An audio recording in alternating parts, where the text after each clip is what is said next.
반갑습니다. 청년부 여러분. 한 주간도 잘 보내셨죠? 지난 구가에서는 우리 하나님의 지혜와 우리의 지혜를 함께 살펴보면서 하나님의 완전한 지혜로 통치하시는 가운데 우리가 알 수 없는 것들에 대해서 나누어 보았어요. 하나님께서는 모든 만물의 주인이시고 그 안에서 일어나는 모든 것에 하나님의 뜻을 이루시는 우주의 절대적인 왕, 절대적인 주인이시죠. 그리고 그 뜻을 행해지도록 그 뜻을 말씀으로 표현하세요. 오늘 GBS 10과에서 지난 몇 과에서 다루었던 하나님의 통치라는 주제에 이어서 하나님의 말씀에 대한 것을 나누고자 합니다. 하나님의 주권은 하나님의 말씀에 비추어서 하기 때문이죠. 고대 세계에서는 왕들이 두 가지 목적을 가지고 말을 합니다. 하나는 백성들의 모든 환경을 결정하는 규정과 법률을 제정하는 것이고, 또 다른 한편으로는 백성들과의 관계를 확립하고 자신의 일에 대한 공적인 연설을 하고 있는 것이죠. 하나님께서는 창조에 관하여서는 그 말씀의 주권적인 명령의 형태를 띠십니다. 있으라 했더니 있었죠. 그리고 율법과 약속과 선포를 통해서 하나님의 백성들에게 말씀하셔요. 하나님께서 우리에게 하시는 그 말씀은 하나님의 통치의 방편일 뿐만이 아니라 또한 교제의 방편이기도 합니다. 위대하신 왕께서 우리에게 하시는 그 말씀을 통해서 우리는 하나님을 알고 하나님과 그 사랑의 관계 안에서 행할 수 있게 되는 것이죠. 하나님께서 우리에게 말씀하시지 않으시면 우리는 하나님에 대해서 아무것도 알 수 없기 때문에 하나님께서 우리에게 말씀해 주십니다. 창세기 앞부분에 나오는 창조 기사를 통해서 모든 만물을 하나님께서 만드셨음을 우리에게 확신시키시고 계셔요. 아무것도 없는 곳에 하나님의 그 말씀으로 명령으로 피조물이 생겨났죠. 거기에 한 단계 더 나아가서 하나님께서는 자신의 형상대로 만드신 남자와 여자에게 또한 말씀하시죠. 그렇게 하나님과 인간과의 교제가 시작이 됩니다. 하나님께서는 아담과 하와에게 창조 질서를 다스리라는 명령을 주셨고 선포하셨고 또한 금지의 말씀을 하셨어요. 결국 그것을 어기고 타락 이후에 또 한 번 하나님께서 아담과 하와에게 약속의 말씀을 주셨죠. 창세기 1장에서 3장까지의 내용을 통해서 하나님께서는 인간의 모든 환경과 상황을 정하시고 인간의 순종을 명하시고 그 신뢰를 요청하시죠. 그리고 성경의 나머지 부분에서도 그와 마찬가지의 관계에 대한 말씀을 계속해서 되풀이하시고 확증해 나가셔요. 성경 전체를 통해서 세상의 모든 환경과 사건들이 하나님의 말씀에 의해서 결정된다고 주장을 합니다.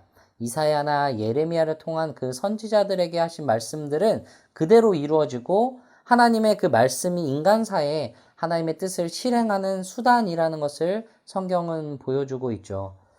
하나님께서 말씀하신 것은 정령 그대로 됩니다. 하나님께서는 때로는 명령과 같은 율법을 주시고 때로는 구원과 하나님 나라에 대한 약속으로 주어주시고 또 때로는 믿음의 사실과 또 경건의 원리와 같은 선포로서 우리에게 주어지기도 합니다. 우리가 하나님의 말씀을 받고 신뢰하고 순종해야 하는 것은 바로 그것은 왕이 나에게 하신 말씀이기 때문이죠. 주인이 나에게 하신 말씀이기 때문이라는 거예요. 또한 우리가 말씀을 순종해야 하는 것은 왕이신 하나님께서 우리에게 말씀하셨기 때문임과 동시에 또 하나 그것이 참된 말씀이기 때문입니다. 진리의 하나님, 진실이 많으신 분 하나님께서 말씀하셨기에 하나님의 말씀은 진리이며 주님의 말씀은 참됩니다.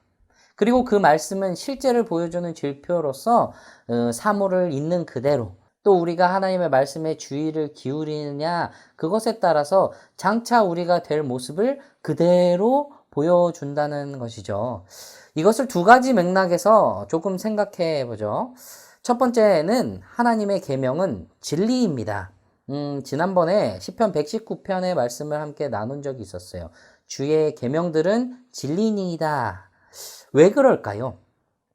먼저 계명은 하나님께서 모든 시대의 사람들에게 그 사람들의 삶에서 원하시는 것을 진술한 것으로 안정성과 영원성을 지니기 때문입니다. 그리고 그것들은 하나님의 그 율법의 목적 중에 하나이기에 우리의 본성에 대한 변치 않은 진리를 말해주고 있죠. 우리가 무엇을 위해서 창조되었는지, 어떻게 진정으로 정말 인간적인 모습으로 살아갈 수 있게 되는지, 그것을 알려주는 것이에요. 하나님의 도덕적 형상으로 만들어진 이 인간이 하나님을 섬기고 이웃을 섬기는 일을 행하도록 만들어졌는데, 그러한 것을 행하지 않는다면 우리의 양심은 위축되고 정직과 진실은 점점 침식되어 가서 비인간화가 되어갈 거란 말이죠. 하나님의 계명을 지키려고 애쓰는 만큼 그만큼 우리는 참 인간적인 삶을 살아갈 수 있는 것이에요. 하나님의 계명을 무시하는 곳에서 인간다움을 기대할 수 없다는 것이에요. 둘째로 하나님의 약속은 참됩니다. 왜냐하면 하나님께서 그 약속들을 지키시기 때문이죠. 시편 119편에서 또한 고백합니다. 주의 성실하심은 대대에 이르나이다. 하나님의 성실하심이 어떻게 나타날까요? 약속을 반드시 이루시는 것으로 나타납니다. 하나님은 언약을 반드시 지키시죠. 하나님의 말씀을 신뢰하는 사람들을 저버리지 않으셔요. 기록된 하나님의 말씀, 성경을 그렇게 믿는 우리는 성경에 기록된 그 하나님의 약속들이 믿음 생활을 위하여 하나님께서 주신 기초이며 또 믿음을 굳건하게 성숙해 나가는 길인 것을 우리가 분명하게 인식해야 하는 것이에요. 그러면 그리스도인이란 무엇일까요? 오늘 내용을 토대로 살펴보면 참된 그리스도인들은 하나님의 말씀을 인정하고 그 아래에 사는 사람들입니다. 기록된 하나님의 말씀의 가르침을 믿고 그 약속을 신뢰하면서 그 명령을 무조건적으로 복종하는 사람들이죠. 그리스도인은 하나님의 말씀이 성경을 통해서 그들에게 주어졌고 그들 주위에 있는 것을 다스리시고 정돈하시는 것임을 압니다. 그렇기에 하나님께서 그들의 환경을 조성하신다는 그 사실 자체에 그들은 기뻐하죠. 하나님께서 선을 이루시기 때문이에요. 우리가 그리스도인이라면 그리고 그렇게 고백한다면 이런 그리스도인에 대한 묘사에 적합한 모습인지 우리가 살펴보아야 하는 거죠.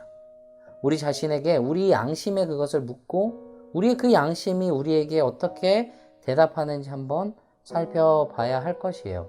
혹시 그 대답이 아직 우리에게 우리가 부족한 모습이다 라고 한다면 우리는 이런 묘사에 그리스도인이라는 그 묘사에 적합한 모습으로 살기를 더욱 힘써야 할 것이에요. 그것이 주님의 말씀이 진리라고 믿는 참된 그리스도인의 모습인 거죠.